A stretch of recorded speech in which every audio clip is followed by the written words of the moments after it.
ಕಳೆದ ಕೆಲವು ದಿನಗಳಿಂದ ಸಾರ್ವಜನಿಕರ ಆಕ್ರೋಶಕ್ಕೆ ಹಾಗೂ ಮಾಧ್ಯಮದವರ ಕೆಂಗಣಿಗೆ ಗುರಿಯಾಗಿದ್ದ ನಗರದ ಹೊರವಲಯದ ಚಿಕನ್ ಸಾಲ್ ರಸ್ತೆಯ ತುದಿಯಲ್ಲಿ ರಾಷ್ಟ್ರೀಯ ಹೆದ್ದಾರಿ 66ರಲ್ಲಿ ಹಾಕಲಾಗಿದ್ದ ತಾತ್ಕಾಲಿಕ ರಸ್ತೆ ತಡೆಯನ್ನ ತೆರವುಗೊಳಿಸಲಾಗಿದೆ. ಚಿಕನ್ ಸಾಲ್ ರಸ್ತೆ ಹಾಗೂ ಅನಗಳ್ಳಿ ರಸ್ತೆಯನ್ನ ರಾಷ್ಟ್ರೀಯ ಹೆದ್ದಾರಿ 66ಕ್ಕೆ ಸಂಪರ್ಕಿಸುವ ಸಂಗಮ್ ಜಂಕ್ಷನ್ನಲ್ಲಿ ಜನಸಂದಣಿ ದಟ್ಟವಾಗಿರುತ್ತೆ. ಇದರಿಂದಾಗಿ ಅವಘಡಗಳು ಸಂಭವಿಸುವ ಸಾಧ್ಯತೆಗಳಿವೆ ಎನ್ನುವ ಸಾಮಾಜಿಕ ಕಳಕಳಿಗೆ ಪರಿಹಾರವನ್ನ ಕಂಡುಕೊಳ್ಳುವ ವೇಳೆಯಲ್ಲಿ ಚಿಕನ್ ಸಾಲ್ ರಸ್ತೆಯ ಪ್ರವೇಶವನ್ನೇ ಮುಚ್ಚುವ ನಿರ್ಧಾರವನ್ನ ಕೈಗೊಂಡಿದ್ದ ಹೆದ್ದಾರಿ ಇಲಾಖೆಯ ಅಧಿಕಾರಿಗಳು ಹಾಗೂ ಗುತ್ತಿಗೆ ಕಂಪನಿಯವರು ಭಾರೀ ಗಾತ್ರದ ಕಾಂಕ್ರೀಟ್ ಬ್ಲಾಕ್ಗಳನ್ನು ಅಡ್ಡವಾಗಿ ಇರಿಸುವ ಮೂಲಕ ರಸ್ತೆಯನ್ನು ತಾತ್ಕಾಲಿಕವಾಗಿ ಮುಚ್ಚಿದ್ರು.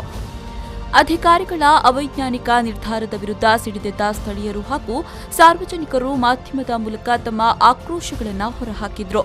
ಸ್ಥಳೀಯ ಸಂಗಮ್ ಫ್ರೆಂಡ್ಸ್ ಹಾಗೂ ಆಟೋ ಚಾಲಕರ ಪ್ರತಿನಿಧಿಗಳು ಡಿವೈಎಸ್ಪಿ ಬಿಪಿ ದಿನೇಶ್ ಕುಮಾರ್ ಅವರನ್ನ ಕಚೇರಿಯಲ್ಲಿ ಭೇಟಿಯಾಗಿ ರಸ್ತೆ ತಡೆಯಿಂದಾಗಿ ಸಾರ್ವಜನಿಕರಿಗೆ ಆಗ್ತಾ ಇರುವ ಅನಾನುಕೂಲತೆಗಳನ್ನು ಮನದಟ್ಟು ಮಾಡುವ ಪ್ರಯತ್ನವನ್ನ ಮಾಡಿದ್ರು. ಈ ವೇಳೆ ಮಾತನಾಡಿದ ಡಿವೈಎಸ್ಪಿ ಅವರು ಆದಷ್ಟು ಶೀಘ್ರದಲ್ಲಿ ಸಮಸ್ಯೆ ಬಗೆಹರಿಸುವ ಭರವಸೆಯನ್ನ ಕೂಡ ವ್ಯಕ್ತಪಡಿಸಿದ್ರು.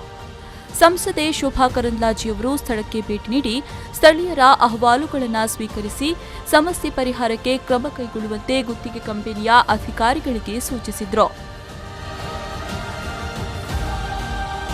ರಸ್ತೆ ತಡೆ ತೆರವಿಗೆ ಯಾವುದೇ ಕ್ರಮಗಳು ಕೈಗೊಳ್ಳದಿರುವುದರಿಂದ ಕೆಂಡಾಮಂಡಲವಾಗಿದ್ದ ಸ್ಥಳೀಯ ಯುವಕರು ವಿ4 ವಾಹಿನಿಯಲ್ಲಿ ತಮ್ಮ ಆಕ್ರೋಶವನ್ನು ವ್ಯಕ್ತಪಡಿಸಿದರು. ಒಂದೆರಡು ದಿನಗಳಲ್ಲಿ ಸಮಸ್ಯೆಗೆ ಪರಿಹಾರ ಕಂಡುಕೊಳ್ಳದೇ ಇದ್ದಲ್ಲಿ ಪ್ರತಿಭಟನೆಯ ಅಸ್ತ್ರ ಹಿಡಿಯುವ ಬಗ್ಗೆಯೂ ಎಚ್ಚರಿಕೆಯನ್ನ ನೀಡಿದ್ರು.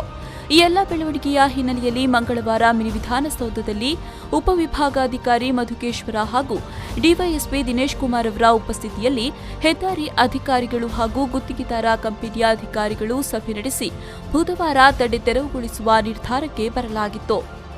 ಸಾರ್ವಜನಿಕರ ಸಮಸ್ಯೆಗೆ ಪರಿಹಾರವನ್ನ ಕಂಡುಕೊಳ್ಳುವಲ್ಲಿ ಸ್ಪಂದಿಸಿದ ಕುಂದಾಪುರದ ಉಪವಿಭಾಗದ ಡಿವೈಎಸ್ಪಿ ಬಿಪಿ ದಿನೇಶ್ ಕುಮಾರ್ ಹಾಗೂ ಉಪವಿಭಾಗಾಧಿಕಾರಿ ಮಧುಕೇಶ್ವರ ಅವರಿಗೆ ಪುಷ್ಪಗುಚ್ಛವನ್ನ ನೀಡಿ ಕೃತಜ್ಞತೆಯನ್ನ ಸಲ್ಲಿಸಲು ಸ್ಥಳೀಯರು ಸಿದ್ಧತೆಯನ್ನ ಮಾಡಿಕೊಂಡಿದ್ರು.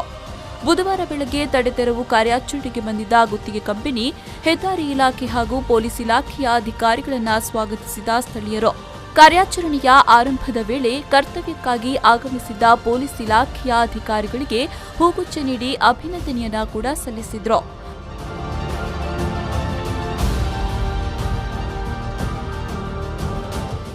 ಕಾರ್ಯಾಚರಣೆ ನಡೆಯುವ ವೇಳೆ ಸ್ಥಳಕ್ಕೆ ಭೇಟಿ ನೀಡಿದ ಡಿವೈಎಸ್ಪಿ ಬಿಪಿ ದಿನೇಶ್ ಕುಮಾರ್ ಅವರಿಗೂ ಕೃತಜ್ಞತೆಯನ್ನ ಸಲ್ಲಿಸಿದ್ರು. ಈ ಸಂದರ್ಭ ದಿವಾಕರ ಪೂಜಾರಿ ಕಡ್ಗಿಮನೆ, ಸಂಗಮ್ ಫ್ರೆಂಡ್ಸ್ನ ಸುರೇಂದ್ರ ಕಾಂಚನ್, ರಾಜೇಂದ್ರ ಕಾಂಚನ್, ನೂತನ ಪುರಸಭಾ ಸದಸ್ಯರಾಗಿರುವ ಶ್ರೀಧರ ಶೇರುಗಾರ, ಸಂತೋಷ್ ಶೆಟ್ಟಿ ಮುಂತಾದವರು ಹಾಜರಾಗಿದ್ರು. ಶ್ರೀಕಾಂತ್ ಹೆಮ್ಮಾಡಿ, ವಿ4 ನ್ಯೂಸ್ 24/7 ಕುಂದಾಪುರ.